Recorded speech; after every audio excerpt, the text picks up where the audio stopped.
गुरु विष्णु गुरुदेवो महेश्वर गुरु साक्षात् परब्रह्म तस्मै श्री गुरुवे नमः। बोलो सतगुरु देव की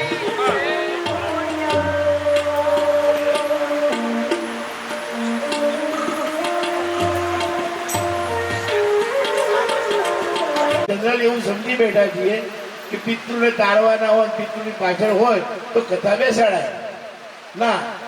તમે આ એક વ્રત છે, તમારી જો શક્યતા શક્તિ હોય યથા યોગ્ય દરેકને તો આપણી યથાશક્તિ પ્રમાણે ભાગવત વર્ષે 2 વર્ષે 5 વર્ષે પણ તમે કરાવી શકો છો।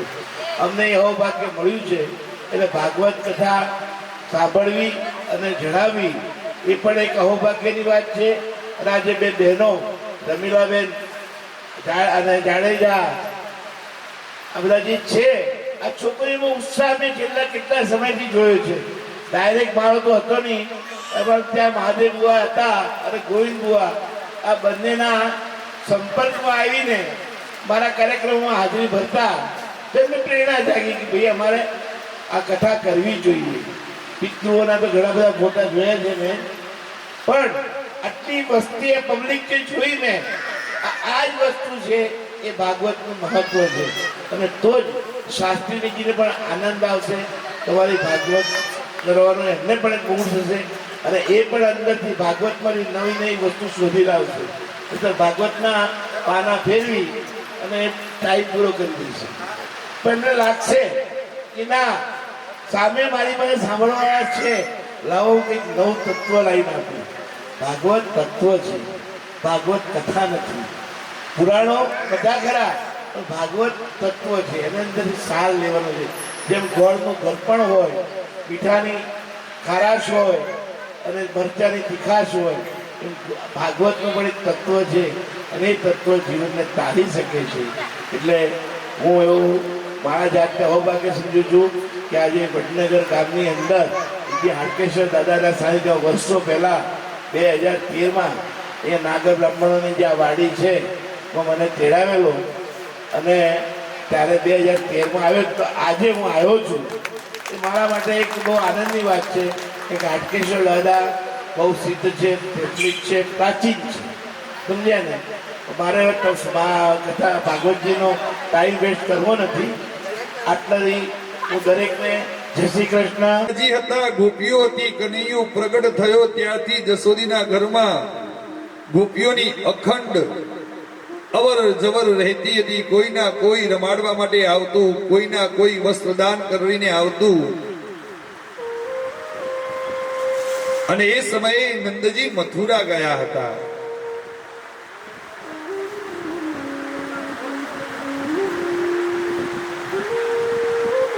કોઈ યમુનાના નીર ભરવાના બહાને તો કોઈ વસ્ત્ર ધોવાના બહાને, કોઈ કોઈના બહાને લાલાને રમાડવા આવતું જ રહેતું હતું। કોઈ ગોપીઓને મળી અને બાલકૃષ્ણને પારણા ઝુલાવે, કોઈ તેડીને રમાડે અને પરમાનંદનો અનુભવ ગોપીઓ કરતી હતી।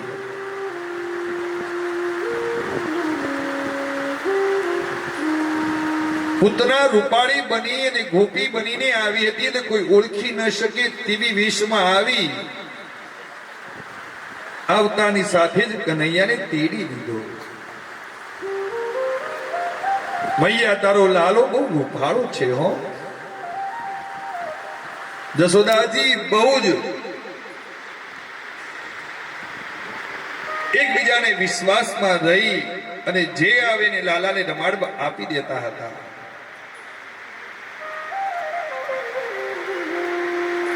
પણ એમને ખબર પડી ગઈ કે આ ગોપી નથી,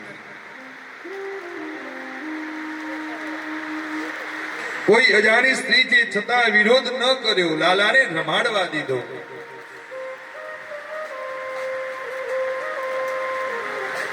આપણા ઘરે પણ કોઈ બાળકનો જન્મ થયો હોય તો કેટલો ઉત્સાહ ને આનંદ હોય, એમ યશોદા માતાને ઉત્સાહ ને આનંદનો કોઈ પાર રહેતો હતો નહીં।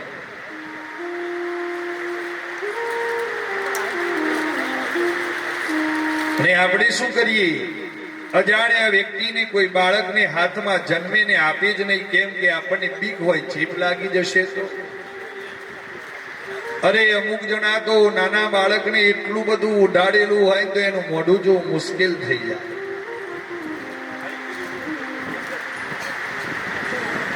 પૂતનાએ કનૈયાની તીડીને રમાડ્યો. પછી તરત જ કાવતરા પ્રમાણે છાતીનું વસ્ત્ર ખસેડી લીધું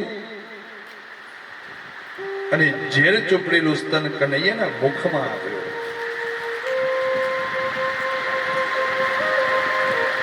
પણ આ તો 14 બ્રહ્માંડનો અધિપતિ નાનું બાળક થઈને આવ્યો હતો. એને ખબર નથી કે આ સામાન્ય વ્યક્તિ નથી.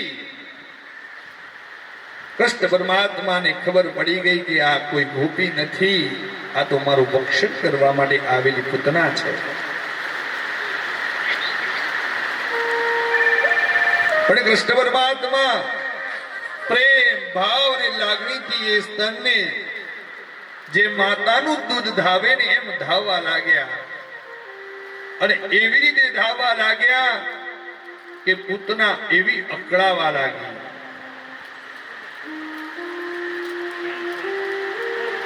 કનૈયાને દૂધની જરૂર નથી મારા બાપ. એની માની છાતીમાં ઘણું દૂધ ભરેલું છે મારા બાપ. આપણા જીવનમાં કથા ખૂબ શીખવે છે.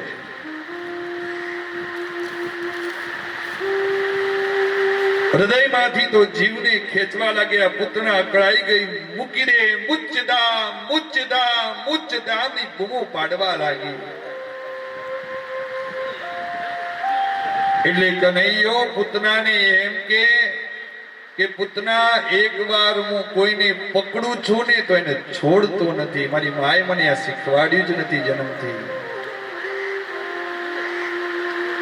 હું એકવાર કોઈનો હાથ પકડું તો પછી મેલું નહીં મારા બાપ. આ મારી માએ મને શીખવાડ્યું છે. એટલે મેં તને એકવાર પકડી છે તો હું છોડવાનો તો નથી જ. એટલી ચિંતા ના કરીશ. પુત્રને રહેવાયું નહીં. પુત્રના ચીસો પાડતી રહી, બૂમો પાડતી રહી, બચાવો બચાવો, મુચ્ચદામ મુચ્ચદામ, તું મને છોડી દે, તું મને છોડી દે. પુતનાનું એ જ ઘડીએ કનૈયાએ એમનું મોતને ઘાટ ઉતારી. નંદજી મથુરાથી પાછા આવ્યા. પુતનાના શરીરનો અગ્નિ સંસ્કાર કર્યો ત્યારે તેમાંથી ચંદનના જેવી સુગંધ નીકળવા લાગી. કેમ નીકળવા લાગી? તમારા કાનાનો ત્યાં સ્પર્શ થયેલો હતો મારા બાપ. એકવાર કાનાનો સ્પર્શ આપણા હૃદયને થઈ જાય ને તો આપણું જીવન, આપણું શરીર, આપણો દેહ મારા બાપ સુગંધમય બની જાય.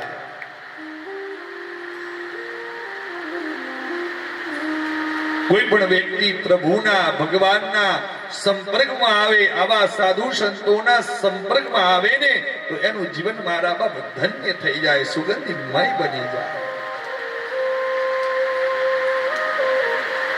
ઈશ્વરના સંબંધમાં આવે પછી તો માયા પણ મટી જાય. બ્રહ્મ રૂપ વળી ભગવાન જેનું સ્તનપાન કર્યું હોય તે પૂતનાને માતા સમાન ગણી તેનું કલ્યાણ કર્યું, તેને મોક્ષને પ્રાપ્ત કરાવ્યું. આત્માની સાથે દેહ પણ પવિત્ર બની જવાથી સુગંધ પ્રગટી જાય છે. એવડી મોટી મહાકાય પૂતનાનું શરીરના ટુકડા કરી કરી અને નંદ બાબા એના અગ્નિ સંસ્કાર કર્યા. અને એવામાં જ એ જ સમયની અંદર એક મોટી પેટી લઈ અને કોઈ દેવ જેવા દેખાતા પુરુષ કાનાનું ઘર શોધતા શોધતા, નંદ બાબાનું ઘર શોધતા શોધતા ત્યાં આવે છે. યશોદાજીએ જોયું કે અમારા કોઈ સગા સંબંધી, કોઈ પરિચિત નથી, છતાં વિવેકથી યશોદા માતાએ તેમને આવકારો આપ્યો. આપણા ઘરે કોઈ પણ સાધુ, સંત, મહાત્મા, બ્રાહ્મણ, ગુરુ, કોઈ વડીલ આવે ને તો એને આદર સત્કારથી એને બોલાવો. પહેલા મહેમાન ફોન કરીને નતા આવતા કે અમે આવીએ છીએ, અને અત્યારે મહેમાનો ફોન કરીને આવે ને. અને કેટલાના ઘર તો મેં જોયા છે કે ઘેર હોય ને તો પણ કહી દે કે અમે ઘેર છીએ જ નહીં. ચંદ્રની માળા ધારણ કરેલી છે, કપાળ પર ભસ્મનું લેપન કરેલું છે.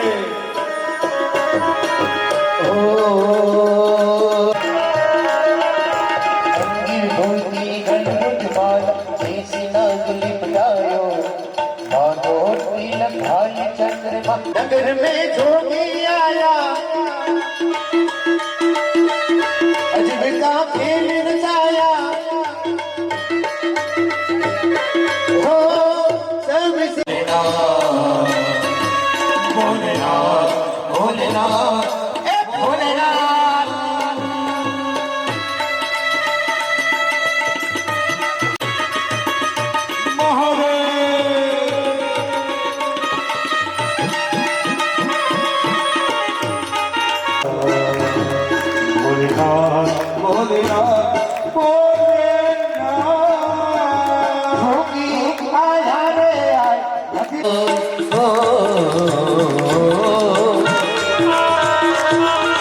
ना चाहिए तेरी दौलत दुनी नहीं